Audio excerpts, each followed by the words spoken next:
హైదరాబాద్ జవహర్ నగర్ లో ఘోరం వెలుగులోకి వచ్చింది. ప్రియుడితో కలిసి తల్లిని చంపేసి ఇంట్లోనే పాతి పెట్టిందో కూతురు. ఏడాది క్రితం జరిగిన ఈ మర్డర్ కేసుని ఇప్పుడు ఒక బైక్ పట్టించింది. తన ప్రేమకు అడ్డొస్తున్నారన్న కారణంతో ఏడాది క్రితం తల్లి అంజుని ప్రియుడితో కలిసి కూతురు ఇషిక చంపేసి శవాన్ని ఇంట్లోనే పాతిపెట్టింది. 2 వీలర్ ని దాచిపెట్టి బండితో సహా తల్లి కనిపించట్లేదు అంటూ ఫిర్యాదు చేసింది. ఏమీ తెలియనట్టు అమాయకురాల్లా నటించింది. అయితే మిస్సింగ్ కేసు నమోదు చేసిన జవహర్ నగర్ పోలీసులు ఇంతవరకు ఆ కేసును తేల్చలేదు. అయితే లేటెస్ట్ గా మృతురాలి వాహనాన్ని అమ్మే క్రమంలో విషయం బయటపడింది. 2 వీలర్ ని అమ్మడానికి రామ్ కోటిలోని ఒక షాప్ కి వెళ్లాడు ఇషిక ప్రియుడు. ఆ సందర్భంగా పొంతనలేని సమాధానాలు చెప్పాడు. దీంతో అనుమానం వచ్చిన ఆ షాప్ ఓనర్ పోలీసులకు ఫిర్యాదు చేశాడు. పోలీసులు ఎంట్రీ ఇవ్వడంతో మర్డర్ వ్యవహారం మొత్తం బయటకొచ్చింది. హత్యకు యువతి ప్రియుడు కూడా సహకరించినట్టు అనుమానిస్తున్నారు.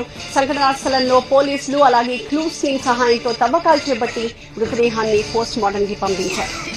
ఈ ఘటనపై మరింత సమాచారాన్ని మా సీనియర్ కరెస్పాండెంట్ రంజిత్ అందిస్తారు.